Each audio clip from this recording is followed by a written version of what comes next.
Hello guys, আজকে তোমাদের দেখাতে চলেছি পটল চিংড়ি। পটল আর আলুগুলো ভালো করে কেটে লবণ হলুদ মাখিয়ে রেখেছি, আর চিংড়ি মাছগুলো কেটে লবণ হলুদ মাখিয়ে রেখেছি।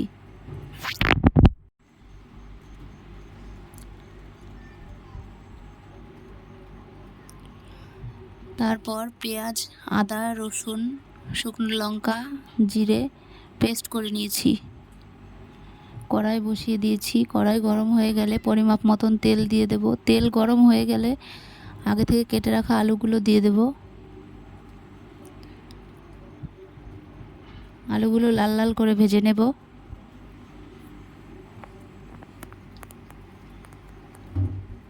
আলুগুলো ভাজা হয়ে গেছে, এবার নামিয়ে নেব। তারপর পটলগুলো দিয়ে দেব। পটলও লাল লাল করে ভেজে নেব।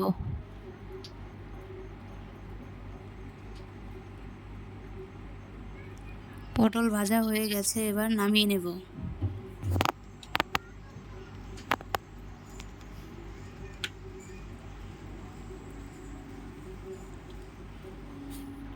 তারপর চিংড়ি মাছগুলো ভেজে নেব।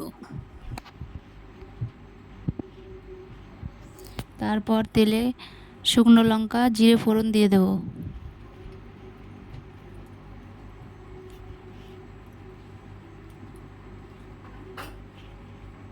তারপর আগে থেকে কেটে রাখা পেঁয়াজ কুচি দিয়ে দেব।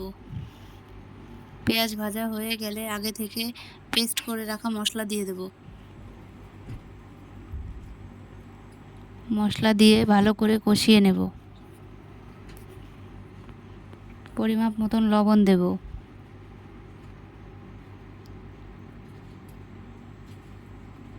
পরিমাপ মতন হলুদ দেব।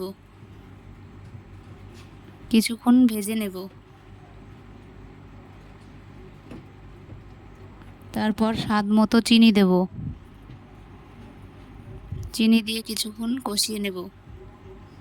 তারপর আগে থেকে ভেজে রাখা আলু আর পটল দিয়ে দেব। কিছুক্ষণ কষিয়ে নেব। তারপর আগে থেকে ভেজে রাখা চিংড়ি মাছ দিয়ে দেব। ভালো করে কষিয়ে নেব কিছুক্ষণ। তারপর পরিমাপ মতন জল দিয়ে দেব। কিছুক্ষণ ফুটিয়ে নেব।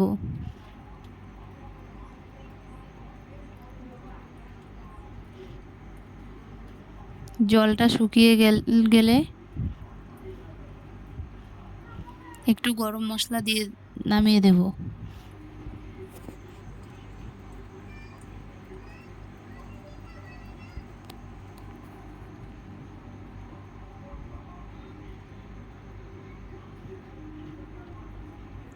রেসিপিটি যদি ভালো লেগে থাকে তাহলে একটি লাইক, কমেন্ট, শেয়ার, সাবস্ক্রাইব করতে ভুলবেন না।